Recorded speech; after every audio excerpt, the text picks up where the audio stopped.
সম্পত্তি তার মূল্য খুবই কম, 77.6%, 77.6 কোটি টাকা।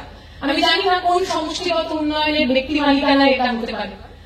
একজন বিরোধী দলের মহিলা, তিনি আমার দলের মহিলা নন, শুধুমাত্র তৃণমূলের বিরুদ্ধে কথা বলেছে বলে ওই কাউন্টিং বুথে তার জামা কাপড় ছিঁড়ে বার করে দেওয়া হয়েছিল। বলা হয়েছে যদি আরো একটুখানি বেশি সময় থাকিস অন্তর্বাসটুকু পর্যন্ত রাখবো না। শুধুমাত্র সরকারের বিরুদ্ধে কথা বলার জন্য কতজনের চাকরি গেছে। অম্বিকেশ মহাপাত্রের কথা আমাদের বলেনি? যারা পক্ষে আজকে বলেছেন তারা প্রত্যেকেই এখানে খুব লম্বা উন্নয়নের ফিরিস্তি দিয়েছে, এবং একটা কথা খুব ইম্পর্টেন্ট তারা বলেছেন, যে কথাটা স্বাভাবিকভাবে আমরা যারা বামপন্থী রাজনীতি করি, বামপন্থী মতাদর্শে বিশ্বাস করি, আমরা বলি যে it's not about individual development, collective development. ব্যক্তির উন্নয়ন না, সামগ্রিকভাবে সমষ্টির উন্নয়নের কথা ওনারা বলেছেন। শুনে ভালো লাগলো, কিন্তু ওনারা হয়তো কিছু পয়েন্ট মিস করে গেছে। সমষ্টির কতটা উন্নয়ন হয়েছে আমি জানি না, কিন্তু তৃণমূল করেন এমন ব্যক্তিদের যে প্রচুর উন্নয়ন 2011 সালের পর থেকে হয়েছে সেটা আমরা সবাই জানি। আমি ছোট্ট দুটো উদাহরণ দিই। একজন ওই উন্নয়ন শুনলেই যার নামটা, যার ছবিটা আমাদের মাথায় চট করে মনে পড়ে, কারণ তিনি রাস্তায় উন্নয়ন দাঁড় করিয়ে রাখতেন, সেই অনুব্রত বাবু, উন্নয়ন বাবু। তিনি এক সময় 2014-15 সালে তার যে ওই গড় আয় ছিল তা ছিল 5 লাখ টাকা। তার ঠিক 10 বছরের মধ্যে উনি প্রতি মাসে 50 লাখ টাকা আয় করতেন। অনুব্রত মন্ডলের টোটাল সম্পত্তি তার মূল্য খুবই কম, 77.6%, 77.6 কোটি টাকা। আমি জানি না কোন সমষ্টিগত উন্নয়নের ব্যক্তি মালিকানা এটা হতে পারে। এবার এই ক্ষেত্রে আবার ধর্ম নিয়েও কিন্তু তৃণমূলের মধ্যে কোনো ব্যাপার নেই, তারা খুবই সেকুলার এই উন্নয়নের বন্টন এবং উন্নয়নের কুক্ষিগতকরণের ক্ষেত্রে। আরেকজন মানুষ শাহজাহান বাবু, সন্দেশখালীর বেতাজ বাদশা ছিলেন। তিনিও খুব সাধারণ, আমার আপনার মতো বা ওয়ার্কিং ক্লাস যাকে আমরা বলি সেই রকম পরিবার থেকে উঠে এসেছেন। কিন্তু শাহজাহান বাবুর কুল সম্পত্তিও খুব বেশি না, 21 কোটি সামথিং টাকা। এখন এই এতগুলো বছরে যে উন্নয়নের ফিরিস্তি আপনারা বললেন, গরিব মানুষের কাছে টাকা পৌঁছে দেওয়ার কথা বললেন, সমবন্টনের কথা তারা বললেন, কোন উপায়ে, কোন জাদুতে, অথবা কোন স্ত্রী আর কোন স্কিমে অনুব্রত মন্ডল আর শাহজাহান বাবু কোটিপতি হয়ে গেলেন, এর পরের যিনি আসবেন তিনি যদি বলে দেন, তাহলে আমাদের উন্নয়নের ফিলোসফি, উন্নয়নের মডেলটা বুঝতে একটু সুবিধা হবে। দ্বিতীয় কথা, এখানে আমাদের সঙ্গে যিনি প্যানেলিস্ট কথাবার্তা বলেছেন, লক্ষ্মীর ভান্ডারকে উনি বলেছেন এটা ভিক্ষা দেওয়ার মতো, আমরা বামপন্থীরা মনে করি না। আমাদের মনে হয় না আমার করের টাকা, আমার ট্যাক্সের টাকা যদি কেউ আমাকেই ওয়েলফেয়ার স্টেট হিসাবে, জনকল্যাণকারী রাষ্ট্র হিসেবে ফিরিয়ে দেয়, সেটা কোথাও ভিক্ষাবৃত্তি হতে পারে, ওটা আমার টাকা, আমার হকের টাকা। লক্ষ্মীর ভান্ডারের ক্ষেত্রে যেহেতু সেটা মহিলাদের দেওয়া হয়, একটা ছোট্ট পরিসংখ্যান দেব। আমার ভারতবর্ষে যে টোটাল জিডিপি তার 7.6% প্রায় যে মহিলারা বাড়িতে কাজ করেন, আনপেড ডোমেস্টিক ওয়ার্ক যাকে আমরা বলি, সেই আনপেড ডোমেস্টিক ওয়ার্ক করা মহিলারা আমার জিডিপির 7.1% তারা কন্ট্রিবিউট করেন। অতএব তাদের হাতে যদি মাসিক কিছু টাকা দেওয়া যায়, তাহলে কোনো গন্ডগোলের ব্যাপার নেই, কোথাও কোনো সমস্যার ব্যাপার নেই, খুবই ভালো উদ্যোগ, সাধু উদ্যোগ। কিন্তু প্রশ্নটা হচ্ছে, এখানকার যারা বলে গেলেন তাদের মনে হলো ইন্ডাস্ট্রিয়াল ইনভেস্টমেন্ট এবং ওয়েলফেয়ার স্কিম এগুলো বোধহয় একে অপরের একটা বিপরীত শব্দ, যে আপনি যদি ওয়েলফেয়ার স্কিমে টাকা দেন তাহলে আপনি ইন্ডাস্ট্রিয়াল ডেভেলপমেন্ট করতে পারবেন না। আমরা যারা একটু অর্থনীতি বুঝি, আমরা জানি যে যদি যে মানুষ, যাদের হাতে আপনি টাকা দেওয়ার কথা বলছেন, সেই মানুষের হাতে যদি আপনি 5,000, 10,000, 20,000 টাকাও দেন না কেন, তাতেও যে সংখ্যক ছেলে মেয়েরা আমার প্রজন্মে যারা পড়াশোনা করার পর, স্কুল, কলেজ, ইউনিভার্সিটি করার পর রাস্তায় বসে আছে, চাকরি পাচ্ছেন না, তাদের ক্ষতিপূরণ আপনারা দিতে পারবেন না। আমরা বলছি ওয়েলফেয়ার স্কিম খুব ভালো কথা, উন্নয়ন হোক, সাধারণ মায়েদের কাছে টাকা পৌঁছে যাক, কিন্তু সাধারণ মায়ের কাছে টাকা পৌঁছে গেল আর তার বাড়ির ছেলেটা মেয়েটা চাকরি না পেয়ে আত্মহত্যা করলো, এমন উন্নয়ন বোঝায় যে মানুষ, যে ছেলে, যে তৃণমূলকে ভোট দিয়েছিলেন তিনিও চাননি। ওরা বলার চেষ্টা করলেন লক্ষ্মীর ভান্ডারের কথা, কন্যাশ্রীর কথা। আমি লক্ষ্মীর ভান্ডারের একটা ছোট্ট কথা বলি, লক্ষ্মীর ভান্ডার, কন্যাশ্রী, রূপশ্রী।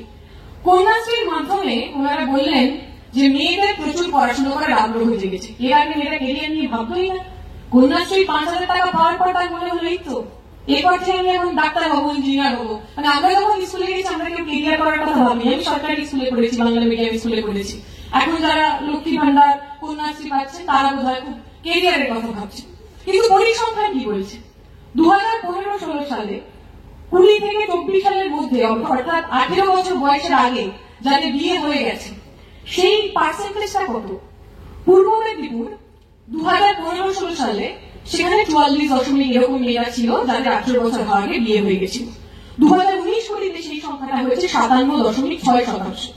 পশ্চিম মেদিনীপুরে 41.2% ছিল, সেটা বেড়ে হয়েছে 50.4%। হুগলি জেলা, আমার পাশের জেলা, 31.9% ছিল 15-16তে, সেটা 19 কোটিতে বেড়ে হয়েছে প্রায় 40.8%। বাঁকুড়া 39% ছিল 2015-16, 45.7 হয়েছে 2020 কোটি। আমি লম্বা পুরো লিস্টটা দিতে পারি। যদি সত্যিকারেরই কন্যাশ্রীর মধ্যে দিয়ে, রূপশ্রীর মধ্যে দিয়ে আমরা মেয়েদের বড় হওয়ার, মেয়েদের মানুষ হওয়ার, মেয়েদের মাথা উঁচু করে দাঁড়িয়ে থাকার জায়গাটা তৈরি করতে পারতাম, তাহলে 18 বছর বয়সের পর কোন গ্রামান্তরের মেয়েকে বিয়ে করতে হতো বলে আমার মনে হয়। আমরা যদি মহিলাদের এমপ্লয়মেন্টের কথা দেখি, সেখানে এখনো পর্যন্ত 65.6% মহিলারা যারা পশ্চিমবঙ্গে বসবাস করেন তারা রিপ্রোডাক্টিভ কাজের সঙ্গে যুক্ত। অর্থাৎ তাদের একমাত্র কাজ স্বামী সংসার করা, ঘরের ছেলে মেয়েদের মানুষ করা, ওই বাসন মাজা, কাপড় কাচা, রান্না করা ইত্যাদি। 65.6%। মাত্র 9% এরকম মেয়েরা রয়েছে যারা সেলফ এমপ্লয়েড, অনলি 9%। মাত্র 4% এমন মেয়েরা রয়েছে যারা চাকরি খুঁজছেন। আপনি যে উম্যান এম্পাওয়ারমেন্টের কথা বলছেন, শুধুমাত্র মাসে 5,000-4,000 টাকা দিয়ে এই পুরোটা হয়ে যাবে? আপনারা বলছেন ইকোনমিক এম্পাওয়ারমেন্টের কথা। অর্থনৈতিক এম্পাওয়ারমেন্ট যদি আমি ধরেও নিই, 2,000 টাকায় আমার বিশাল ইকোনমিক এম্পাওয়ারমেন্ট হয়ে গেল। তার সঙ্গে সঙ্গে আমার সোশ্যাল এম্পাওয়ারমেন্ট, আমার পলিটিক্যাল এম্পাওয়ারমেন্ট। আজকে পশ্চিমবঙ্গে পঞ্চায়েত যখন নির্বাচন হয়, ভোট হয়, সেখানে বিরোধী দলের একজন মহিলা, আমার নিজের চোখের সামনে দেখা, আমি ওই পোলিং এজেন্ট ছিলাম, কাউন্টিং এজেন্ট ছিলাম, একজন বিরোধী দলের মহিলা, তিনি আমার দলের মহিলা নন, শুধুমাত্র তৃণমূলের বিরুদ্ধে কথা বলেছে বলে ওই কাউন্টিং বুথে তার জামা কাপড় ছিঁড়ে বার করে দেওয়া হয়েছিল।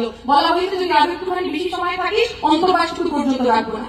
কিসের এম্পাওয়ারমেন্ট? কোন উম্যান এম্পাওয়ারমেন্টের কথা বলছি? Social empowerment. আজকে যখন নির্ভয়ার মতো, অভয়ের মতো, তিলোত্তমার মতো এরকম একটা গর্হিত কাণ্ড পশ্চিমবঙ্গের বুকে ঘটে, পশ্চিমবঙ্গের সরকার বলে রাত্রিবেলা মেয়েদের ডিউটি বন্ধ করে দাও, নাইট ডিউটি বন্ধ করে দাও।